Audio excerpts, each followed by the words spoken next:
At the time, the idea that a guy named Barack Hussein Obama would end up serving 2 terms in the White House seemed, well, incredibly far-fetched. But here we are, 19 years after he announced his campaign for president in Chicago on the South Side, sitting right in front of what is now the Obama Presidential Center. But even more joyful than all of that, and that was pretty joyful, even more hopeful than all of that, and that was definitely pretty hopeful, were the hundreds of people who were here because 19 years ago, they were the believers who did the hard work of door knocking and organizing and building what became more than just a campaign, but really a movement. And that movement wasn't even about Barack Obama. It was, but it wasn't just about Barack Obama. It was about the people who built it.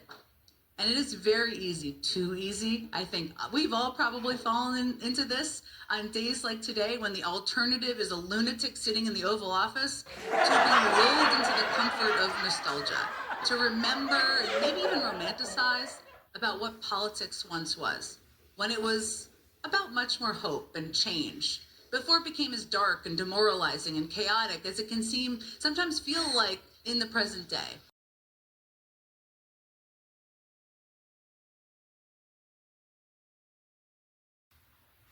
You were doing the people's work, rescuing our economy, expanding health care, ending a war, ordering the Bin Laden raid, saving an auto industry, winning a peace prize.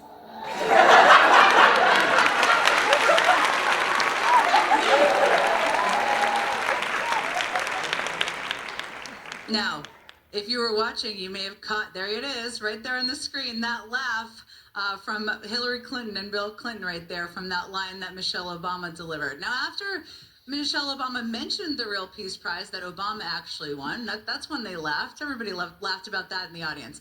You can always count on Michelle to be slightly more direct than her husband, or she often is, I should say. There was also this moment where Obama very subtly, sort of, dropped a reference to no kings.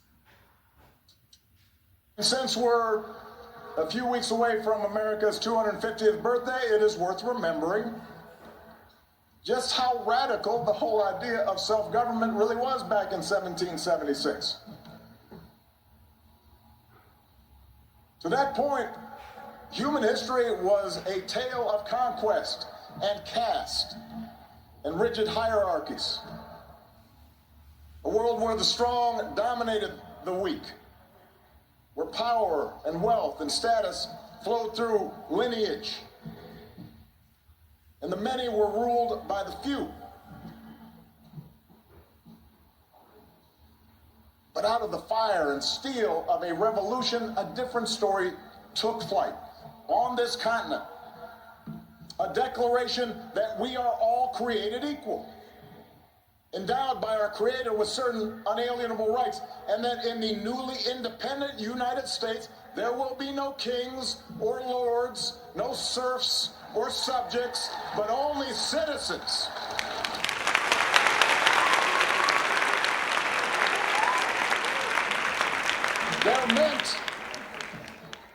They're meant to remind us of who we can be, to remind us of what's possible, so we can forge ahead, clear-eyed and confident, and do the work that still needs to be done. We can learn from the past, but America's story isn't frozen in the past.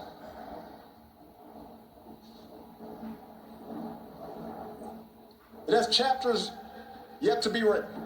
Not by one person or a few people, not by Barack and Michelle, or anybody with a fancy title or a high office, but by all of us.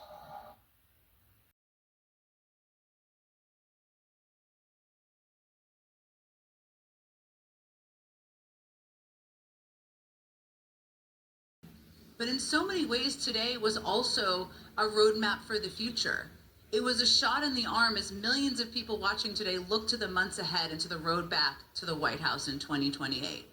Michelle Obama's speech today, she spoke about the importance of choosing hope. How in a world where there is plenty to be depressed and angered about, Hope is all we have. As she put it, hope is the essential spark that lights the fire of change, but hope is a choice. Whether or not we use our voices to speak up is a choice. Voting is a choice. Being a decent human being is a choice. Believing that we still hold the power to build a country that reflects us all is a choice. The Obama Presidential Center is a living testament to the power of choice, y'all. The historic example that millions of you gave the world about what this imperfect democracy has strived for and achieved. And an urgent call to go out there and do it again.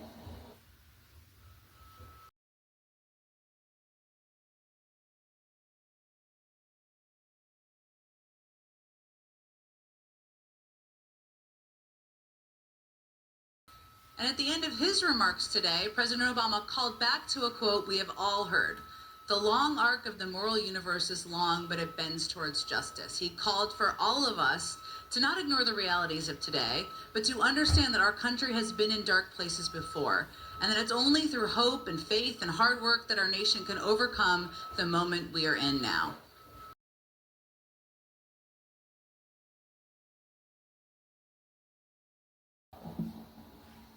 As a quote that was often invoked by Dr. Martin Luther King Jr., but it originally comes from a Boston minister's sermon more than 170 years ago.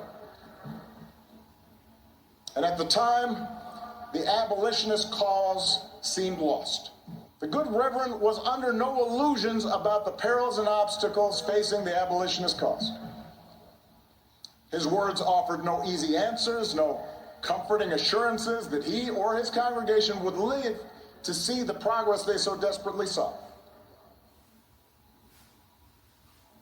Rather, his was a declaration of faith, a defiant call, not to abandon hope or give way to fear, but to stay true to our better selves and true to one another, and to keep fighting to fulfill the promise of this nation, even in the face of cruelty and bitter disappointment, even in the face of impossible odds.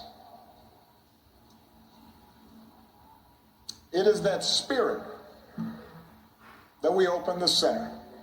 There is a new generation out there ready to write the next chapter of our story. We intend to help them do it, and we ask that you join us. Thank you. God bless you. God bless the United States of America.